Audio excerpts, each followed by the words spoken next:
All right, guys, how's it going? I actually today wanted to kind of throw it back, way back to some of the more origins of my channel, and show you some Michael S. Jenkins techniques. Now, these techniques actually aren't ones he discussed, but it was the result of me playing around with the ones he taught me. And I had not much, but I had brief email correspondence with him for a few months where we would go back and forth, and I would show him findings, and there were some things that I found out, and unfortunately, kind of to my disappointment, it seems like he's more interested in just selling courses now than actually discussing like how to make trading work. So I don't think he took me that seriously, which is disappointing because I found some really interesting things. But anyway, he's probably very busy. You know, I know he's got a family, he's got kids and all that. He's old now. He's probably kind of going to retire soon. But anyway, one thing that I figured out that you could use is, now I think I projected some of these turns using it. So, and this called actually some good turns in the market, sometimes off by a day, sometimes right in the middle of a move. But like here, I stopped counting them before that because I'm trading using other systems. But anyway, that's all the past. Let's go into how that works. So the thing with the NASDAQ is it's such a high value that using his techniques is kind of hard because you end up with very strange numbers that when you're trying to use them as short-term time cycles, you're going to get some weird stuff. I mean, it still works, but it's not going to produce as many results. So what I figured out is that if you do 1 divided by this value, stuff like that, you can actually get some pretty predictable, or you can predict the future pretty well. So for example,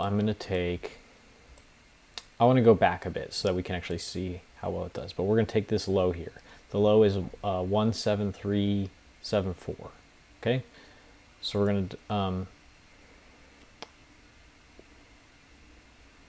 going to do 1 divided by, what was it again? 17374.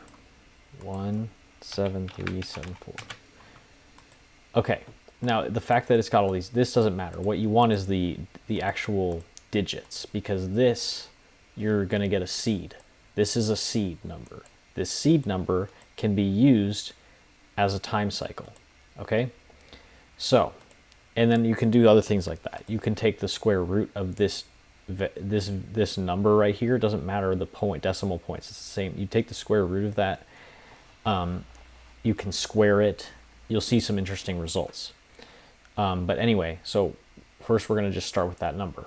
So we're going to use our master time calculator. If you don't know what this is, you should have watched his videos. Okay, he has this on his website. Please don't fucking ask me in the comments how do you get this. Okay, I'm not going to answer you. Go look at his channel, figure out his website, and you can get it on his website. Okay, so don't ask me about that. Anyway, we're going to paste that value, and then we can put a decimal point wherever we want. So for example, 5.7 weeks, from, what's the date? 4/19/24. Gonna add that. Oh, that actually hasn't happened yet. Wait. Oh, sorry, I did the wrong thing. I'm baked, and I haven't used this in a while. But 4/19. I was like, hold on, there's no way. Okay, so May 30th. Okay, so that first date comes out to right here. 1 day off the low for a swing. That's pretty good, okay?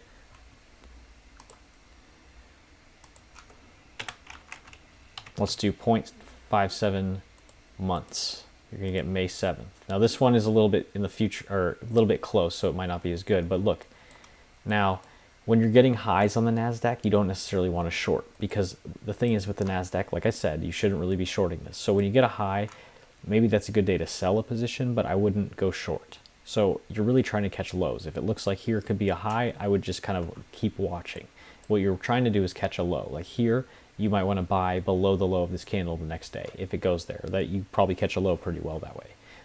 Stop loss wise, I don't know. You just might, because can go down a lot. So you might have to look on a lower time frame to see how you're going to try to enter, but you could be expecting a bottom to happen there. Okay. Anyway, let's keep going. 0.57 years later, yeah, that's obviously going to be out in the future. What we can do is do 575 hours later, get May 13th. Okay, again, 1 day before a low before it goes up. Now, I mean, obviously that one's not great. So, and this is just the basic building block. So this value isn't necessarily super powerful. It's when you take the square root or square it, that's when it tends to get more powerful. But I'm showing you this first before we get into all of that. Okay. And again, you could do, again, 5.75. This will be in the future, but you might want to save that date. You know, there could be a big shift in the market after that day, or a minor shift. You could also go like, I think 0.05 years later and get May 10th, which is pretty close to, I think, a low we already had marked out, but yeah.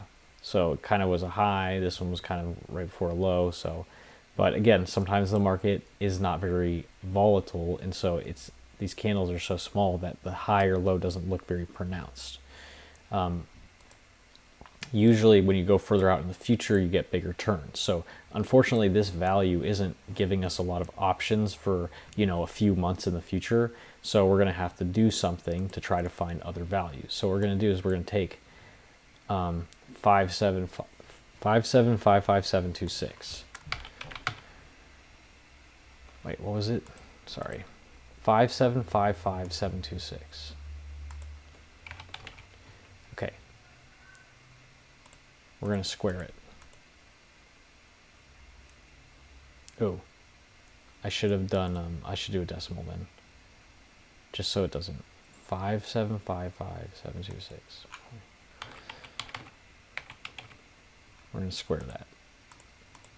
There. That way it just shows us the full number. Okay, so we're going to take this value. And paste that in. Now, what could we do? We could do 33.1 days later, right? May 23rd. Look at that. Perfect top. Perfect top. See that? Okay. You could do 3.31 weeks later. May 13th, we already have that date from the other one too. You will notice that a lot of the time it will give you similar dates, which is kind of weird, but it kind of makes sense too. So that's two things are pointing to this date. So around this date, you should be trying to find if it's a high and going to go down or a low and going to go up. That's kind of tricky there though. So it wasn't very clear there, but if it had been more clear, it would have been a good trade opportunity. Okay, we can do 3.31 months later. July 29th, that's very recent, so let's go to July 29th. Now this is more of a short-term high, but as you can see, it's a high right before a significant drop the next day.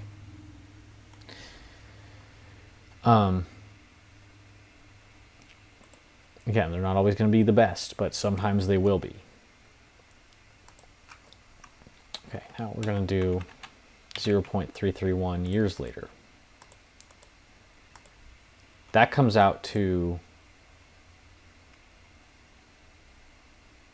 basically today. Okay, that is good to know. Okay, I think we may have hit a top in the market then, for at least for the short term. It could also be the middle of a move though. The market may have topped out though. That's very useful. That's very good information. Okay, it's good to know. I mean, it may top out for a few days, a week, a month, a year. Unlikely, but anyway, it could be a short-term high. Okay, now, so that's the square. Now, even more powerful tends to be the square root. So we're going to take the square root and do 5755726. 5755726. This is going to be a good value. Okay, watch this. This is my favorite one, to do the square root. Okay, so we're going to take out the decimal, we're going to move it to where we want to. So we will try 23.9 days later. Now, I didn't show minutes or hours, but you can actually, with this one, I'll start with that. So what you could do is you would have to make it a bigger number, but you could be like 2,399 hours later. That's only going to be, or sorry, minutes later. Sorry, if we're doing minutes, then we're going to go one more further out. Actually, maybe two further out. Nah, that's too far in the future. So this points to May 6th. If we go to May 6th here, and by the way, I'm going to clear these out just so it doesn't get too muddy, but because you've already seen them. Okay, so I actually remember putting this one from another time. So this is one day before the top, but obviously it kept going, which is like, again, when it's a top, you don't really want to short. You just know it might go down a little bit for the following days. Or it could go down a lot, but I don't short. So what you'd want to do then is go like 2,399 hours later, see where that goes. July 28th. Didn't, look at that. Now you have to go to the next day because it's on a weekend, but that's a short-term high right before that drop. And I think that was pointed to by a previous calculation, right? So again, they tend to line up. Isn't that interesting? Okay. Now you could do 239. Now obviously this hasn't happened yet, but it's a date you could save. You could do 23.9 weeks later. That hasn't happened yet either. You could do 2.39 months later. I bet this one will be interesting. July 1st. Okay, let's look at July 1st. Look at that. July 1st. A swing low in the market. Good opportunity to long trade. Anyway.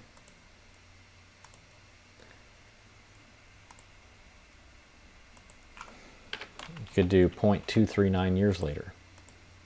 July 16th. Okay, let's look at what July 16th is. Now, I believe this is, kind of pointing to right there. There was a high the day before, big drop in the market afterwards.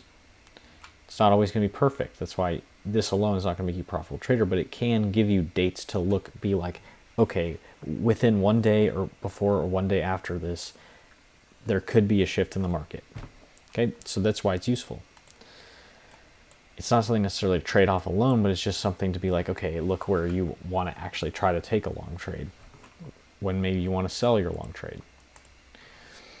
Okay, so that's some more methods. Anyway, you don't have to do it like that though. What you could do, pick a different low or a different high. So you could pick this high. Let's pick this high. Okay, this high is 20,371. We could just take the square root of it. We don't have to do the reciprocal of it. We can just do the actual number. 20,371.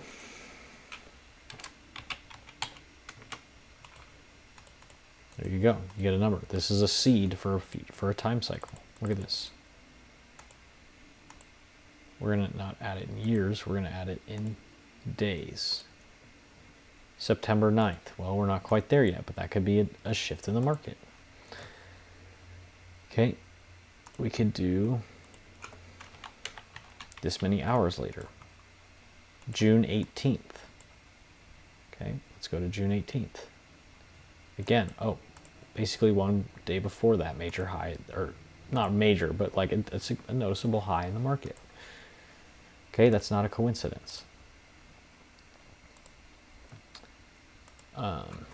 You could do, you could do 14 weeks later. Get July 28th. Again, see how it's pointing to the same day multiple times? That's the third time that date has been pointed to. That's no coincidence. That's, there's something going on here. Could do 1.42 months later. Get June 2nd. Remember that bottom of the market that was called by a different one? Again, June 2nd was during the weekend, right? But look, that's the law. That's the low. Sorry, not the low. That's the low. Okay, so it does point out highs and lows in the market. It's not random. It's actually pretty good some of the time. So yeah, this is just showing you how to apply his methods. Now, you don't have to do it on NASDAQ.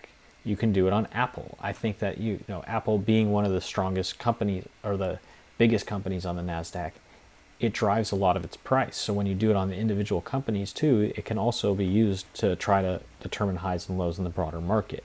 I've actually had more success with Apple than the NASDAQ, but we can get into that in another video if you guys want me to. But I'm just showing you how to do it, okay? You can take it on whatever asset you want and figure out your own things to do with it. But anyway, that's it for today, guys. Take care.